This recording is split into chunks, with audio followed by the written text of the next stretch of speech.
शेरा नाम का शेर जंगल के सबसे कुशल और सबसे ज्यादा क्रूर शिकारियों में गिना जाता था। अपनी टीम के साथ उसने अनगिनत भैंसों, हिरणों व अन्य जानवरों का शिकार किया था। उसकी ताकत और क्रूरता से जंगल के सभी प्राणी थर थर कांप जाते, जिसके परिणाम स्वरूप अब उसे अपनी काबिलियत और ताकत पर घमंड बढ़ने लगा। एक बार उसने अपनी टीम के साथियों से कहा, आज से जो भी शिकार होगा उस पर सबसे पहले मेरा हक होगा। मेरे खाने के बाद ही बचा कूचा तुम सभी आपस में बांट कर खा लेना। अपनी टीम के एक सदस्य शेरा के मुंह से ऐसी घमंडभरी बातें सुन सभी अचंभित थे। तभी उनमें से एक बुजुर्ग शेर ने शेरा से कहा, तुम होश में तो हो? तुम्हें आज अचानक क्या हो गया? तुम ऐसी बात क्यों कर रहे हो? शेरा बोला, मैं बिल्कुल होश में हूँ। क्या तुम सब ये नहीं जानते कि हम जितने भी शिकार करते हैं उसमें मेरा सबसे बड़ा योगदान होता है। मैं ही तो हूँ जिसकी वजह से हम इतने शिकार कर पाते हैं। इसलिए शिकार पर सबसे पहला हक मेरा ही है और अब सभी को मेरी बात माननी ही पड़ेगी। कोई भी उसकी बात से सहमत नहीं था।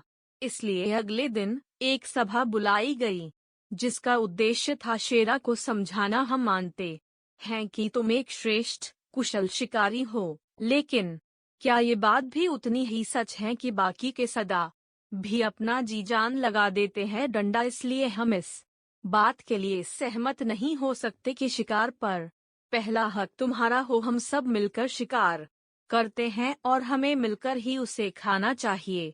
टीम के सभी सदस्यों ने शेरा से कहा। शेरा इस बात को सुन गुस्से से अपने ही घमंड में चूर होकर बोला, तुम सबकी मति मारी गई है जो मेरी बात को मानने से इनकार कर रहे हो।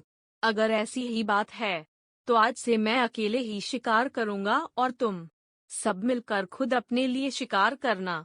जब भूखे मरोगे तब मेरे पास गिड़गिड़ाते हुए मत आना। और ऐसा कहते हुए घमंडी शेरा सभा को छोड़कर चला गया। कुछ ही समय बाद जब शेरा को जोरों की भूख लगी तो वह शिकार करने गया।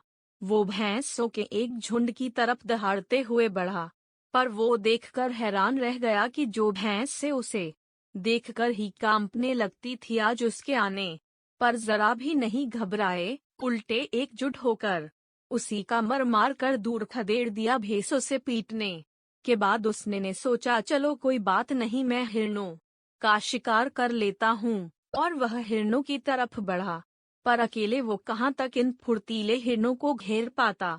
हिरण भी उसके हाथ नहीं आई। अब शेरा को एहसास हुआ कि इतनी ताकत होते हुए भी बिना टीम के सहयोग पाए वो एक भी शिकार नहीं कर सकता। उसे पछतावा होने लगा। अब वह टीम वर्क की महत्व अच्छे से समझ चुका था।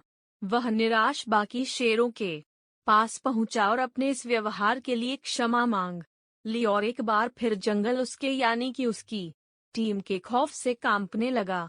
यह कहानी हमें टीम का महत्व सिखाने के साथ साथ सिखाती है कि हमें कभी भी अपनी काबिलियत पर घमंड नहीं करना चाहिए। साथ ही साथ गलती से अगर हम कोई गलत काम कर देते हैं तो जब हमें उसका एहसास हो जाए तो उसके लिए हमें माफी भी जल्द ही मांग लेनी चाहिए, ना कि उसे अपने ईगो प्रॉब्लम बनाकर बात को और बिगाड़ देनी चाहिए।